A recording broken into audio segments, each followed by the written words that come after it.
Alright, so hopefully y'all can see my ass because I'm at the park and it's bright as hell out here. And I could sit in the sun, but ain't nobody trying to be hot. High and hot is not the combination. So, um,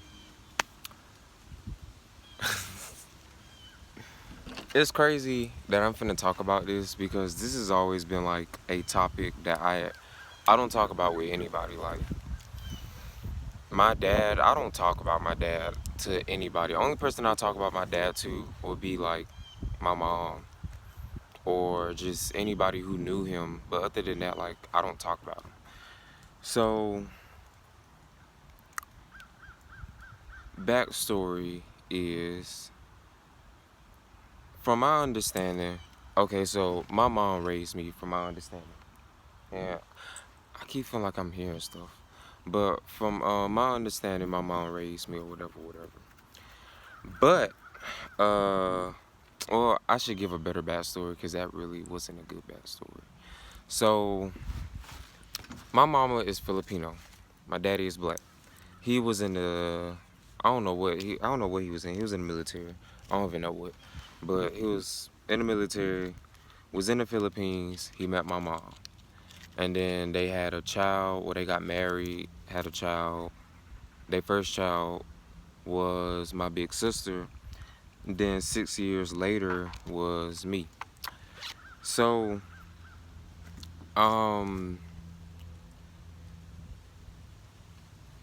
I assume from what I was told that my father had custody of me and he got orders to go like to Fort Knox, Kentucky, because my dad is from Louisiana. Like my black side is from Louisiana. So how I ended up in Alabama, I'm gonna tell y'all. So I don't know if my parents were split up or if they were still together, but for whatever reason, I was in Louisiana with my dad. My dad was taking care of me from my understanding. I don't know the story. I don't know what my mom was, but because I'm still trying to figure this story out. And y'all gonna understand why I'm having like this issue I'm having. So I was living with him. I don't even know how old I was, maybe like 1 or 2. I don't know if I was a newborn, but I'm gonna just hypothetically say like 1 or 2. And I Well, my dad got like orders to go to Fort Knox, Kentucky, which is where I was born. So there's some affiliation somehow to Fort Knox. But anywho, so I guess he got orders or whatever to go to Fort Knox. And the, I guess the original fuck up is my aunt. I'm not gonna say her name, but my aunt. Um, it's not like I know who the fuck my family members are anyway. So if I do say whatever. Anywho, I ain't gonna say her name. So, my aunt and my mom, I don't even know the story. Like, it's weird trying to explain it, this backstory, because I don't even get it. Um, Somehow, I guess I had an aunt or somebody in Alabama where I live right now who was a doctor. How she ended up in Alabama, I don't even know. Because, like I said, my black side is from Louisiana, and she is my dad's sister. So, yeah. Is it going to be fall or is it going to be summer? Because these leaves falling. But, anywho, so, um, somehow my aunt and my mom, I don't know if they plotted or I don't know the term to use, but they took me from Louisiana to Alabama while my dad was gone. And I guess my aunt told my dad that, I was in Louisiana, it was cool. I guess it was like an inside job. I don't know. I really don't know. So, that's caused commotion, I guess. But ultimately, from my memory, I always remember my mom taking care of me. I don't remember my dad like that from being a baby, if not at all. So my mom took care of me for all I knew. And why they had to do this whole demise, I don't know. I don't know. I should have brought my water bottle because I'm thirsty now. But anywho, so next thing you know, um, I don't remember my dad like that just growing up. Like, I don't. I remember seeing him maybe once, if not twice.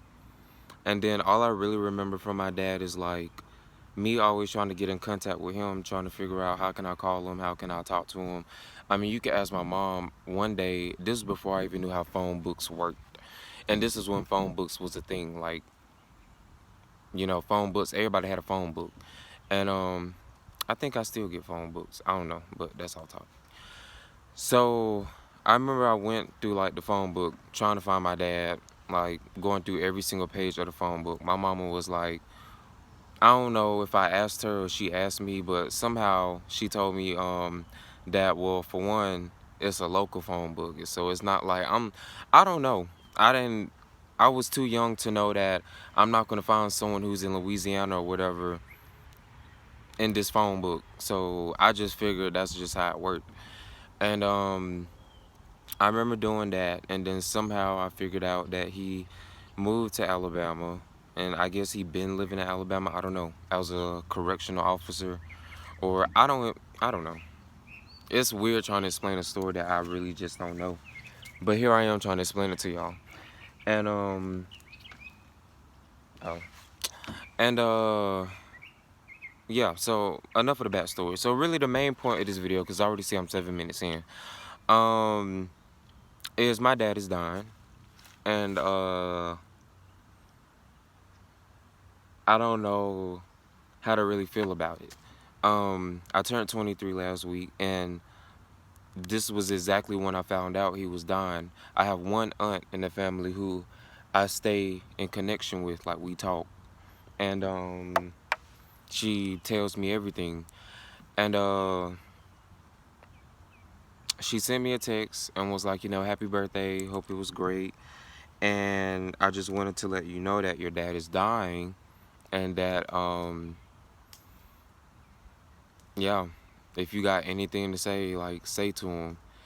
And she told me in a message that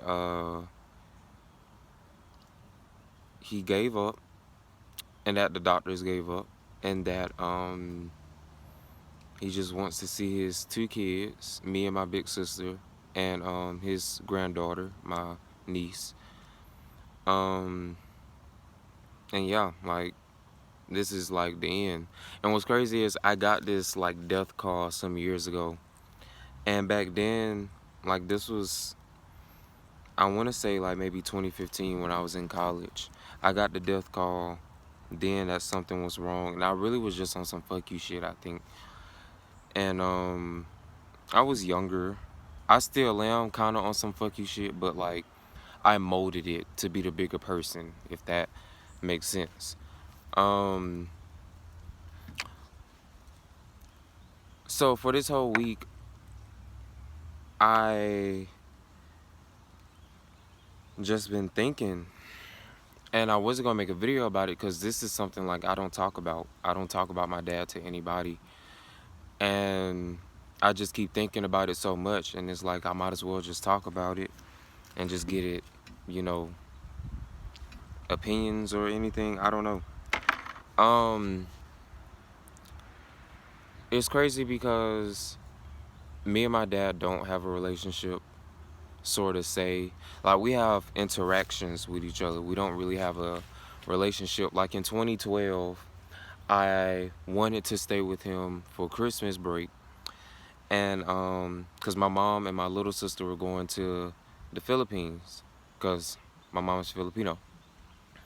So I, rather than stay with my aunt, I chose to stay with him because I wanted to build a relationship. Like, I want to know who the fuck my dad is. Like, bruh, I just found out you stay literally like an hour, maybe an hour and 15 minutes away from me. And, you know, this is 2012. Um, and so I reached out and he agreed to it. And it was originally supposed to be for 2 weeks. I stayed there. Well, behind the scenes, he ended up filing for full custody, and I guess tried to put a charge on my mom saying that she left me in America and went to the Philippines um, without me knowing. And that was like dumb as hell because my thing is this was arranged. Like, how are you, what? Like, this is a, so, of course, when my mom came back, of course the police came and got me, because at that point I had to transfer into their school system. That's how long I was gone. And the police pulled me out of the school and they escorted me back to my mom. And the judge was basically like, nigga, are you for real? Like, are you really tried to pull that? Like, what? So he did that. And then I remember talking to him in high school, my senior year. Um, and we kind of just, I don't know. So this is what killed it between me and my dad. So being that we never really had a relationship, but mind you, since I found out like in 2012 or 2010 that he lives in Alabama, I've been trying to make a relationship with him. Every time he shot me down, I know because like this is my dad, I should still fuck with him. Like, it's my dad. And or maybe it was just me wanting to have a dad. So in 2015, I went to college. Okay, graduated, went to college. He was too sick to come to my graduation, but he been sick, so we knew. Like, I wasn't shocked. And cause from where I live now, where he is, he's back in Louisiana, cause he got really sick just out of nowhere. And don't nobody know what's wrong with him. Like, he been sick for some years now. But anywho, he I found out that I could go to school for free, and my aunt took me to Louisiana or whatever so he could sign the papers so I could get the GI Bill. And when I got to Louisiana, this was during the summer. This was before summer had this was the summer I graduated, so I didn't even start college. I was already just trying to get my shit together. You know, my aunt was helping me. She has like 3 other kids in college now, so she already knows the ropes. And she was just, helping me advance. And so before we went to Louisiana, I told him on the phone, because mind you, I told you we've been talking since we've been talking since my senior year of high school in 2015. So by the time summer got here, like we went in like June, July, I called him and I was like, hey, I can go to school for free with your GI Bill. And all you got to do is just sign the papers and we'll drive the 6, 8 hours to Louisiana so you can do it. And he was like, yeah, it's cool. Come on, let's do it. I'm ready to see my son, whatever, whatever. So went to go see him, and long story short, it was like horrible. Um, Attitude was rude and mean, and when I got there, I asked him to sign the papers, and that's what triggered it. I had the papers with me. I was like, hey, these are the, of course, they ain't the first thing I say, like, hey, dad, give you a hug, I missed you, whatever. We sitting there talking like 30 minutes to an hour. Then I finally mentioned, the real reason why we came up here for you to sign these papers. And he didn't want to sign the papers. Like, he was like, we don't talk enough and we don't have a relationship and he's not going to help me because, yeah, we don't talk or anything. That shit pissed me off. And my aunt knew it pissed me off. So I went straight to the car. I told my grandma. Luckily, I was able to see her before she passed away. But she, I talked to her, gave her a hug. I went to the car and I was rude. This is what I did. He came to the car. I think he was in a wheelchair. And I was really disrespectful. And, I want to apologize to him because when he came to my window, I just rolled my window up in his face. Like, I was like, bro, like, for years, I've been trying to make a relationship with you.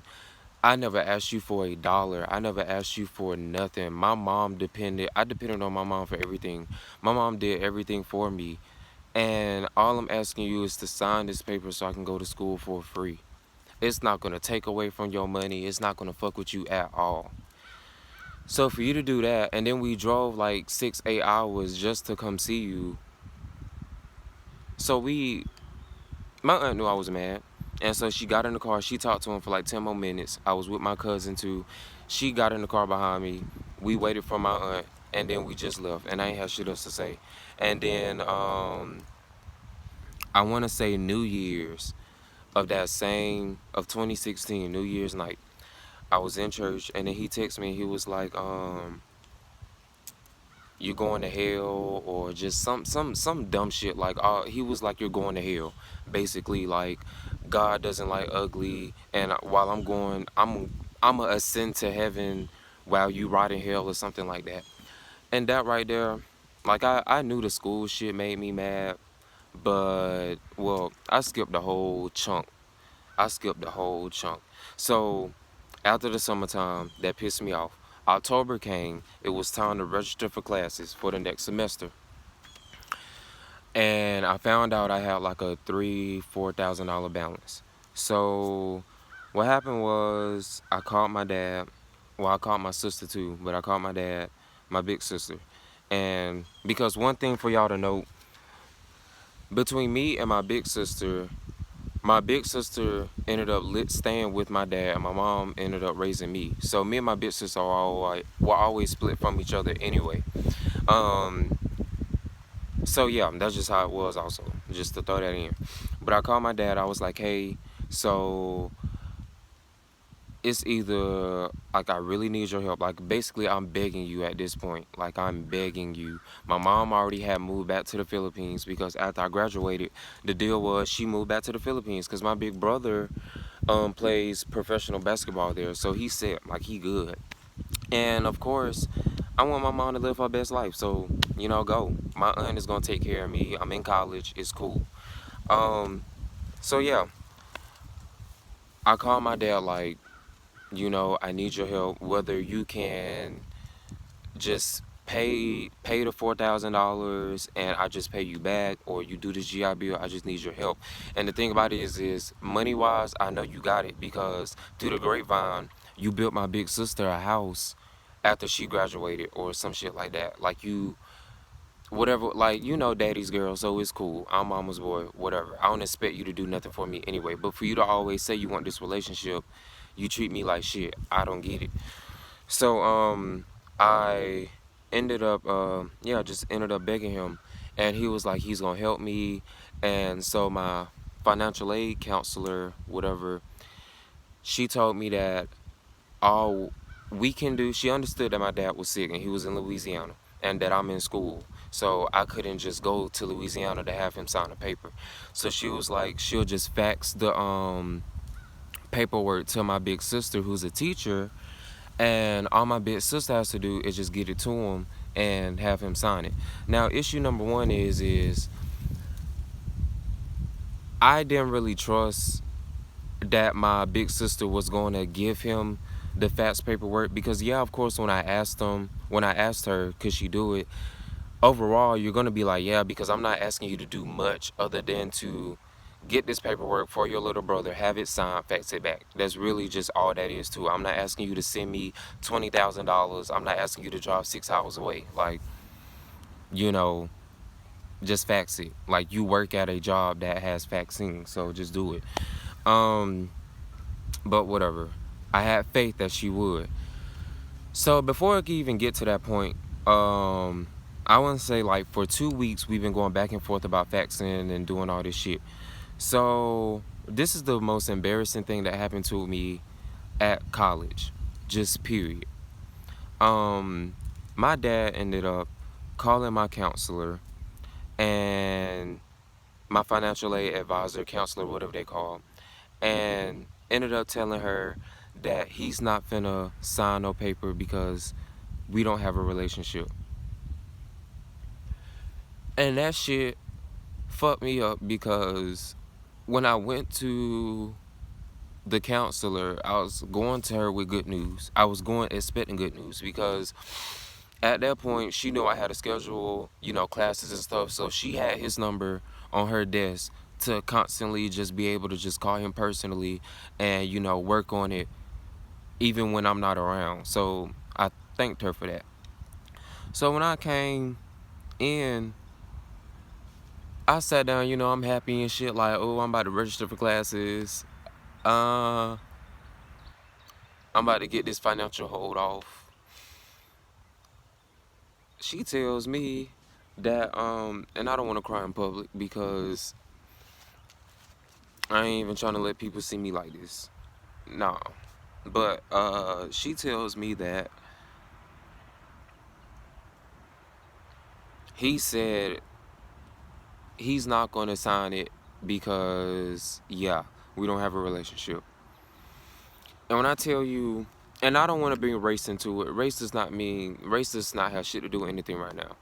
But I grew up in a black ass community, like a straight black people, some Mexicans, so I'm not exposed to, different races. I'm not exposed to being around, I hate to say it, but white people, Asian people, things like that. And not that it means anything, but it was kind of like growing up in a black community, all you've heard is like stereotypes and things like this. And I'm at a PWI, so I'm at a school where it's like I'm learning, okay, cool. Like, cool. And not that I was ever racist or anything, it was just a real experience, me just branching out, expanding in life. Um, so for her to tell me that, I was just like,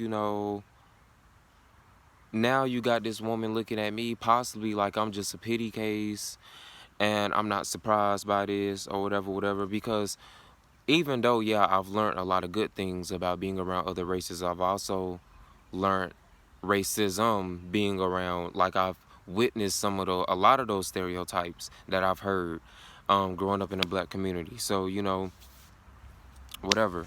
Um, I I took that hard, and I was really just after that, it was nothing else that I had to say to him. If I'm not mistaken, I believe that was the last time I ever talked to him, like 2015 of October. So yeah, it's been 3 years I haven't talked to him. And like I said, New Year's of 2016, he texted me, yeah, talking about go to hell, whatever. And just throughout this time, I'm still in contact with this same aunt, because I met this aunt when I went to visit my dad in Louisiana to get those papers signed. That's when I met her, and we exchanged numbers, and we just always stayed connected. Um, and she's just been always telling me, talk to him, talk to him. But it's like every time I've been trying to talk to him, it's some BS. And then you're telling me, run, he's not in his right mind. So if he starts talking crazy, just accept it. And it's like, I don't want to accept it, because why do I always have to feel like you're shitting on me? Like, you tell me all the time, oh, you have checks coming in every week. You send on thousands of dollars. You can just live if you want. But I'm out here struggling, never ask you for anything. And the one thing I needed you for, you couldn't even pull through for me. But you stay talking to me about stay in school, continue, get your degree. I'm not in school because, and that's what fucks me up. I'm not in school because I can't have my mom sign me out for a loan, and I can't sign myself out for a loan. Um, and I can go to school for free through my dad, but he doesn't want to do it. So yeah, I can't even get a military ID like without his consent. So let me adjust my camera because the light was hitting me weird. But hold on, bro. I'm just keep it like this. But anywho, so yeah, I got the text a week ago. I did not expect this video to be this long, but I got a text a week ago from my aunt that he was dying, and that if I have anything to say, I need to do it like ASAP. Cause it could be any second. And I told her that I'm trying to get my car fixed. Like, my brakes fucked up, my phone is off. Um, I just got a lot of shit I'm trying to handle first, and like I just have a lot of shit I'm trying to handle. And she told me that, well, I may not have time to be able to see him in person to say goodbye, so I have to call him.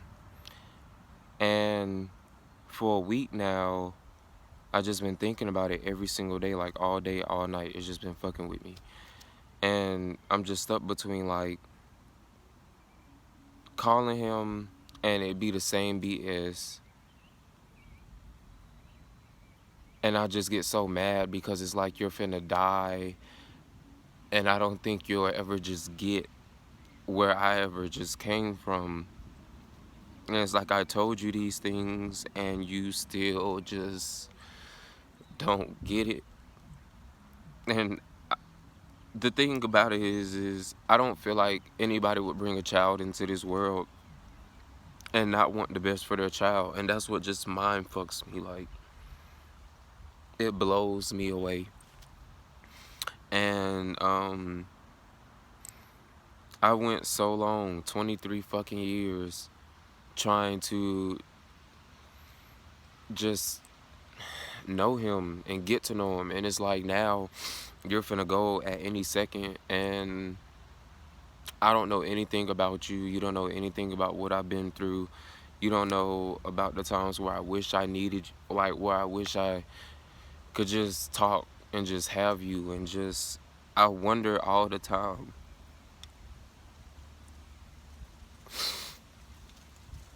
I wonder all the fucking time. Like, how different my life would have been if he was just fucking there.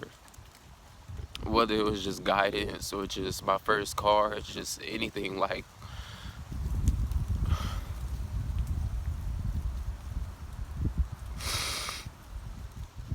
And so yeah, I don't know what to do. I don't know what to do. I can't go see him because I'm just not financially set up to just go see him.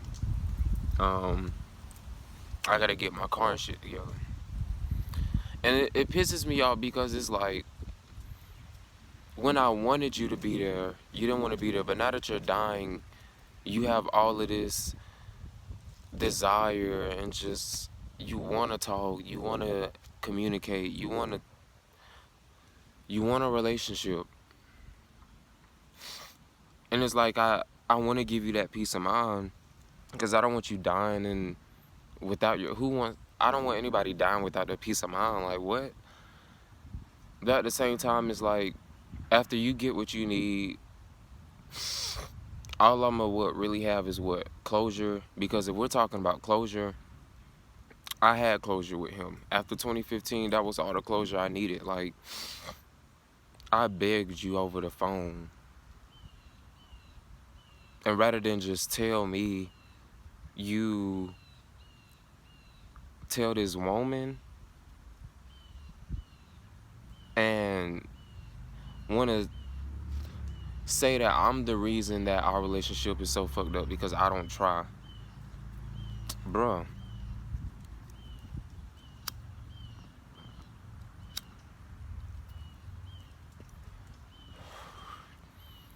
So yeah, I don't have nothing else to really say about it. I just wanted to share that with y'all. Um, it is what it is. I don't want him to die. Um, cause he's my dad, you know.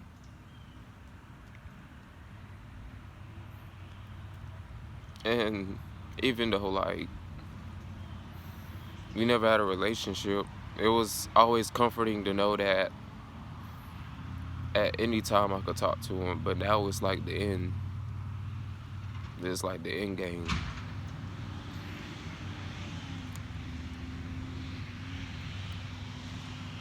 I don't know. Um, I normally can think and have an answer for shit and not even take a week to think about it. But this, like, yeah, this is, it's crazy because it's beyond me, but I'm solely affected by, not saying by his death in general, but just on our dynamic. I'm highly affected by it. But it's like it's such a huge that I don't even know. But anywho, it was cool talking with y'all. If you watched all the way to the end of this video, thank you so much. And subscribe if you're new to my channel. Uh, Share to your friends, get them to subscribe. Um, and yeah, let's just get our shit together and just pray for better days, clarity, success.